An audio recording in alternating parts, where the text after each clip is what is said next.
This is Vinny with the Best in Movie Show. Tonight on the show, we're going to talk about our screening we went to tonight, John Wick. Also, we're going to talk about Fury with Brad Pitt.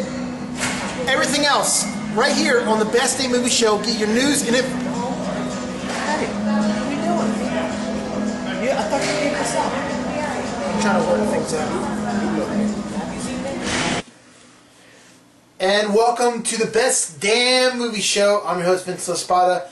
Alongside me is a man that sits in the fourth row, from the fourth row, Dan Skip Allen. How you doing, my man? I'm doing good. If you don't know what we did in the beginning of the show, that is a little skit from a quote from John Wick that comes out, what, in 2 weeks now? John Wick comes 24th. out 24th Of October. October 24th, John Wick comes out. You'll see what we're talking about. But we'd like to do some funny skits here on the Best in Movie Show, and that's one of them. I hope you like our skits. You know, if you want to give us a comment, let us know if we're doing everything right, or if you like what we're doing. Go to thebestinmovieshow.com and leave us some feedback and let us know what you think. Well, my man, we saw two movies this week. We saw the first one was Fury with Brad Pitt and Shia LaBeouf. Logan Lerman. It wasn't the guy that was in Fury. He was also in John Wick. One of the guys that got killed. I don't know. He had the mustache. The Spanish guy. John Pena? No. No. Michael Pena? No. No, Michael Pena was not in John Wick. You know what I'm talking about, right? Yeah, the Mexican guy. So, that wasn't the guy in Fury? No. That's John Leguizamo. You're talking about John Leguizamo and John Wick and Michael Pena and They look Fury. They look exactly like. It's not a lot of good Mexican actors. But those two are two of the better ones, actually. Well, let's start the show off with our review of Fury. Like I said, starring Brad Pitt and Shia LaBeouf. Who else? Okay, we got Brad Pitt, Shia LaBeouf, Logan Lerman, John Bernthal, Michael Pena are the five guys that are in this tank. This tank is called Fury, the name of the movie. It's about a World War II tank, right? Yep, a tank regiment, and they're the five guys that operate that specific what is a tank regiment? A group of tanks. Okay. A bunch of tanks in World War II, and usually the tanks go in first and the troops follow the tanks. Now this is about a guy. Isn't this movie about one guy? It's from the perspective of Logan Lerman's character. I think what was his name, Newman or something. I think his name was Newman, or Morgan, Newman or Morgan. I can't remember. They didn't really say his name a whole lot. I just know Logan Lerman played him in the movie, and it was from his perspective. This is a movie about his time in World War II working on this tank regiment, and it's definitely a Brad Pitt piece. I mean, Brad Pitt's the star. You know, he's going to be the main guy, but he kind of mentors Logan Lerman's character, right? In a lot of the ways. Yeah, and I gotta say, I know. Wednesday night, me and Skip, after the movie, we went to go talk to our buddy Carlos from the theater in Winter Park, and me and him had this big battle about this movie, and I told him that I enjoyed watching it, but at the same time I thought it was a little boring. There's some scenes in the movie that I felt like they could have made shortened, and then Skip over here, another guy that I talked to, told me that this is what he experienced in his life. He wrote it down in this book. But I look at it like this: when you do a movie and you have some scenes where it's like nothing but walking around, talking, and telling someone what to do, I feel like you're wasting film. I feel like there could be things that fill in more, and you know, and you know, some of the scenes in this movie where they were because. You know, back then the Germans, they had better power fire, they had better tanks, we were outnumbered by the Germans, and this movie shows you, and like Skip said, there's many of stories of World War II. This is just another one that's in perspective. I mean, there are several movies that are out that are about World War II, correct? Yeah, I mean, you got Saving Private Ryan, The Longest Day. You got so many World War II movies. But World War II was such a huge war that it took place in Japan, it took place in Africa, it took place in Europe, it took place in France and Belgium and Italy and all these different places. So there's so many stories to be told. I thought World War II was on the beach, just like they said in... No, that part of World War II was on the beaches of Normandy in France, and then it eventually we started getting ahead and we started knocking them down little by little by little, and ended up in France. And a lot of World War II took place in France, you know, and just a different perspective of what World War II was. It's a vicious, bad, bloody, muddy war. And this tank unit, we Americans didn't have the best tanks. And so if you look at this tank, you're like, wow, this tank looks like it's 100 years old. It seems like, you know, but those guys knew how to use the tank to the best of their ability and get the best they can out of the 5 guys in the tank. That's you true. know, and the one guy died, and Logan Lerman's character took his place. And it was a quote in the movie where, you know, there was a guy in your seat that he killed da-da-da. He killed all these people, and we're stuck with you. He was kind of like a stenographer. He was used to writing stuff down and documenting them, and then he's gets pushed into this tank unit. He didn't know how to run a tank, you know, and but the Brad Pitt character, he kind of mentors him a little bit, where some of the other guys don't like him in the tank unit. Yeah, you know, and like you said, he looked like a young punk kid that walked on, and you know, he really didn't know anything about war or tank, and you know, I felt like he got thrown into the war because, you know, back then, you know, even if they called your lottery number, you could either go or you go to jail. Yeah, yeah. And this guy seemed like he didn't have a choice, and he went. And, you know, like you said in the beginning of the movie, none of the guys liked him, and they just thought he was a peon, and he was a young guy that really didn't know what he was doing. And, you know, as the movie goes on, I'm not going to give the story away, but you'll see later in the movie when you go see it, comes out this Friday, or it comes out what? This Friday. It comes out tomorrow, which, well, actually is today. It comes out today, so make sure you go see it tonight in theaters, October 17th. Yep. But it just shows you how people back then, how they were. I mean, they were just, I feel like people back then were just rude son of a bitches. You know what I mean? Like they thought of one thing and one thing only, and that was war, because that's all they knew. Well, a war is an unforgiving thing, and you're used to sitting next to a guy for months and years and whatever, and then all of a sudden you get this new guy, and the guy that you knew, that you got used to, you've been in that tank for years and years, or weeks and weeks and weeks and months, and he's gone, you got this new guy. So those guys had some resentment towards him. But eventually, you know, he found his niche, you know. Well, this movie was not my cup of tea.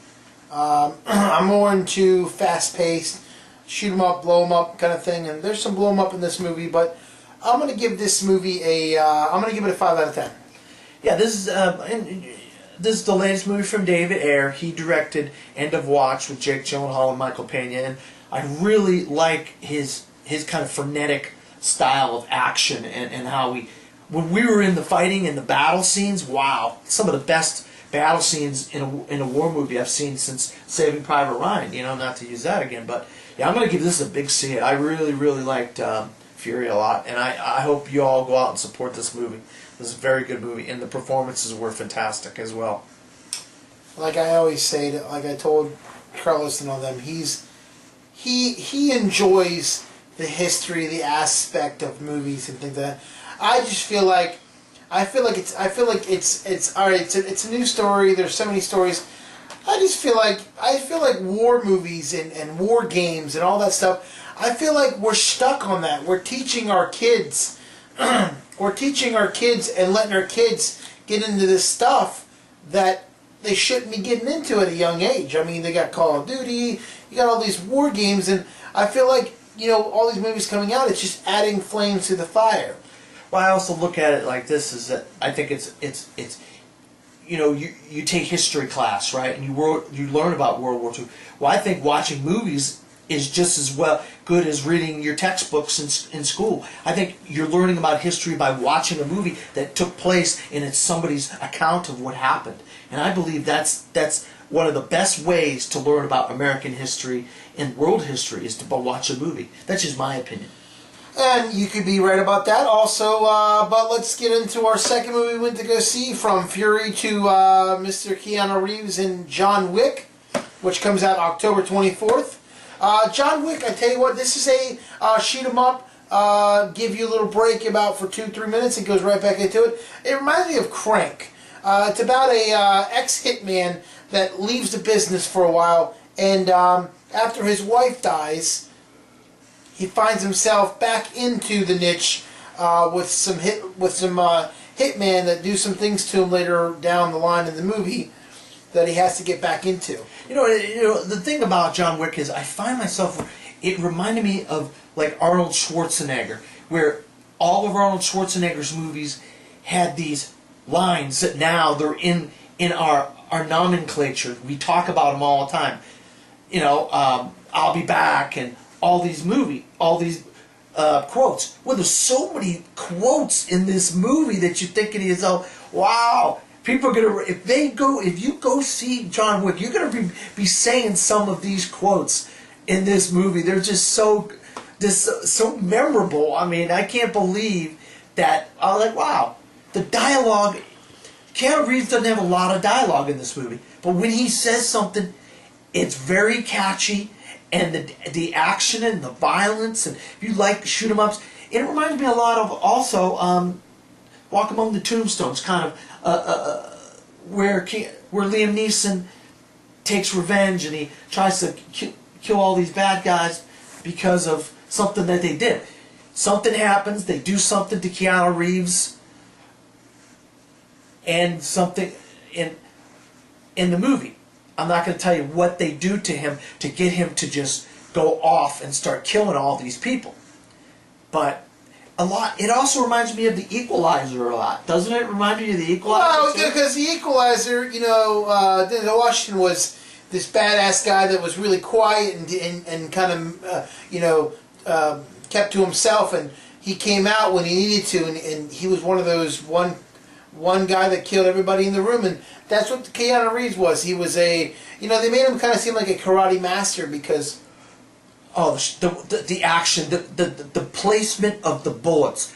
You're going to be watching this movie like, how does he place the bullets where the bullets go? And it's like perfect shooting. It's like he's the best marksman I've ever seen in my life. I thought it was interesting how they started the movie out.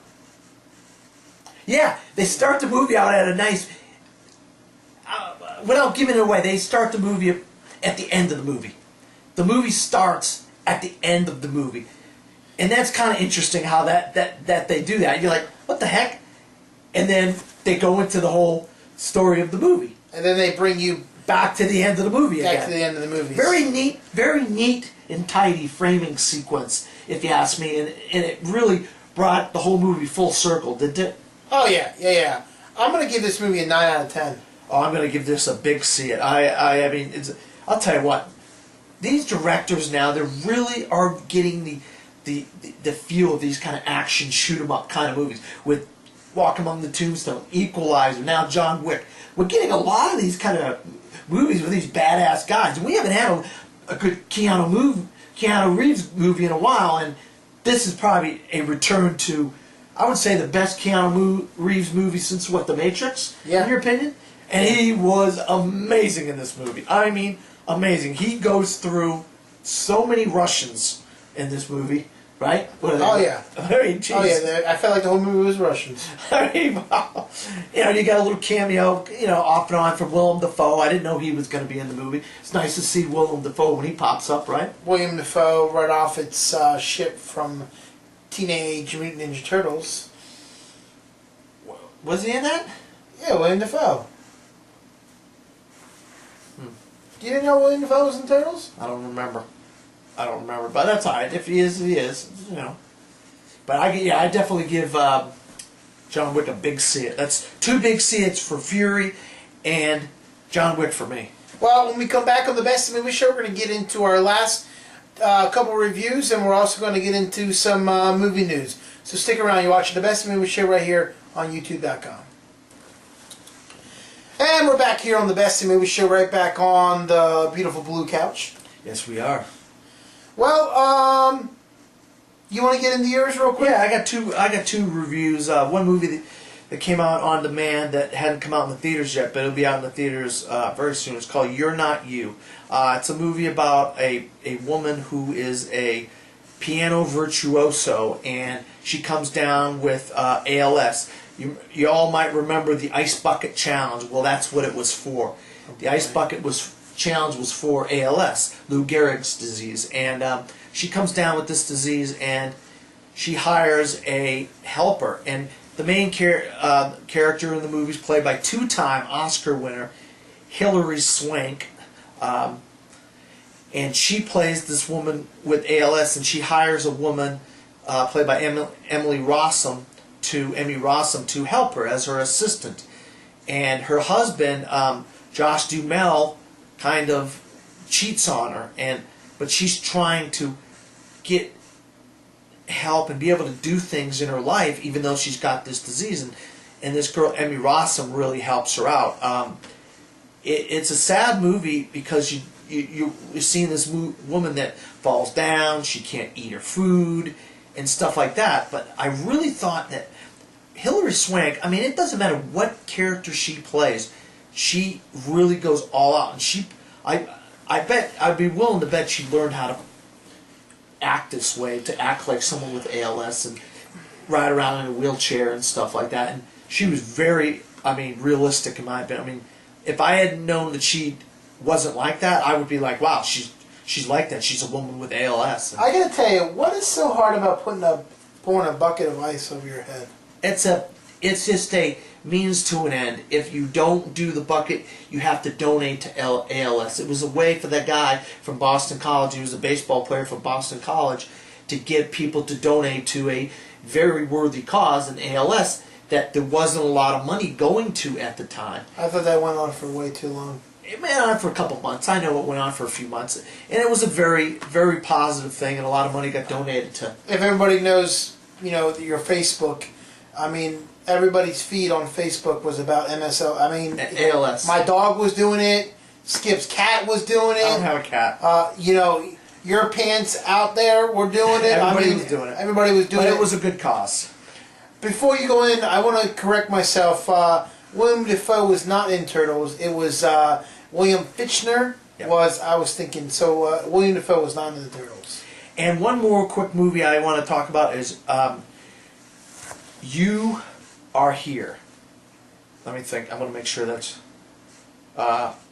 You Are Here, yeah. You Are Here. Now, You Are Here is a movie about this family and this weatherman played by Owen Wilson. Josh Dallas or John Dallas or something like that. And he's kind of a shyster, and he's buddies with this guy played by Zach Galifianakis. Now, Zach Galifianakis' father dies, and him and his sister and his buddy, the weatherman, have to go back to their hometown of, I can't remember where it was,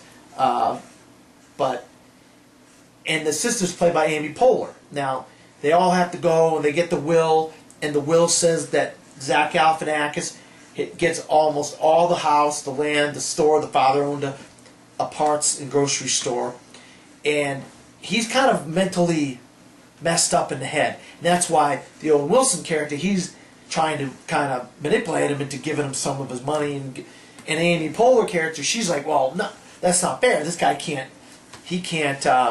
handle all that money, millions of dollars, $2.5 million.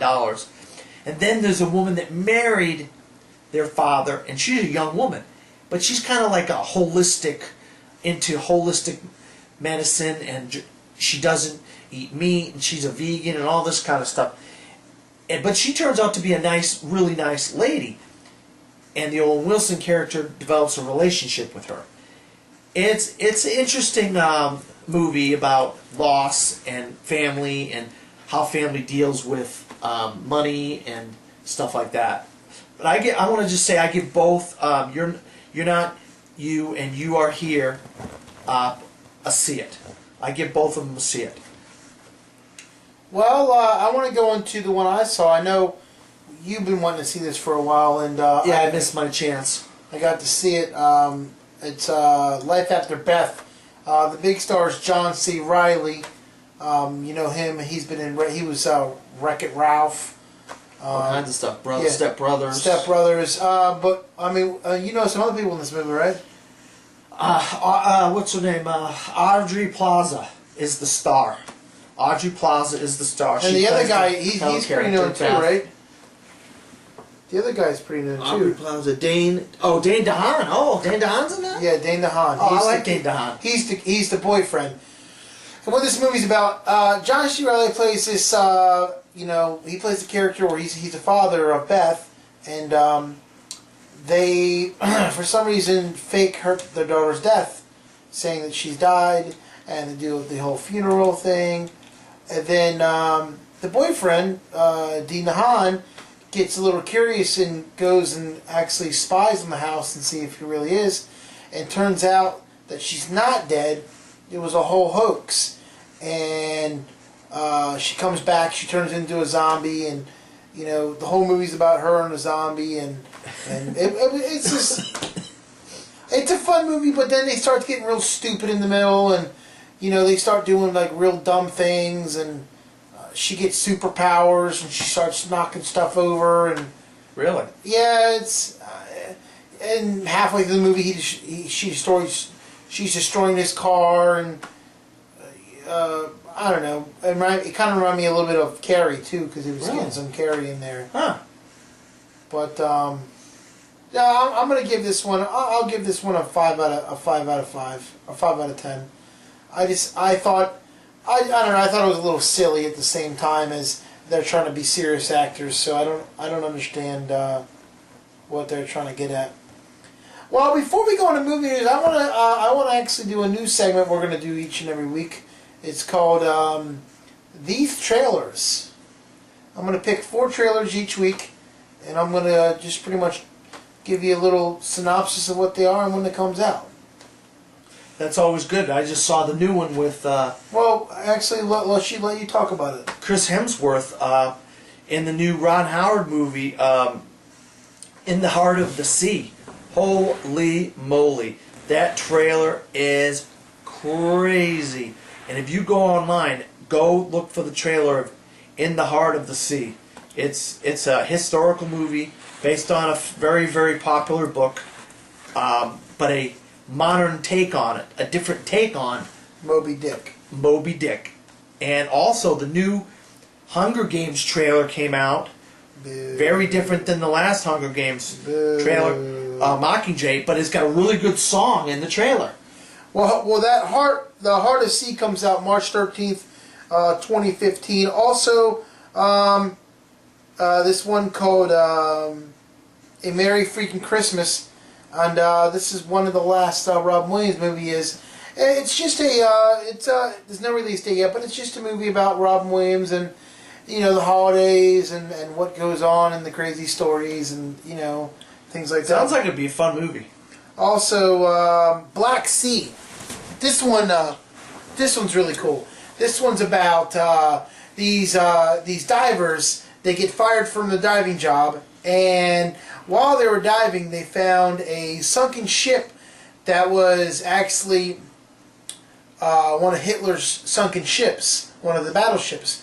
And what the movie's about is them trying to find a team that will go down there, you know, to get the gold that's left down there of $128 million. Wow. Which just looks like a really good one.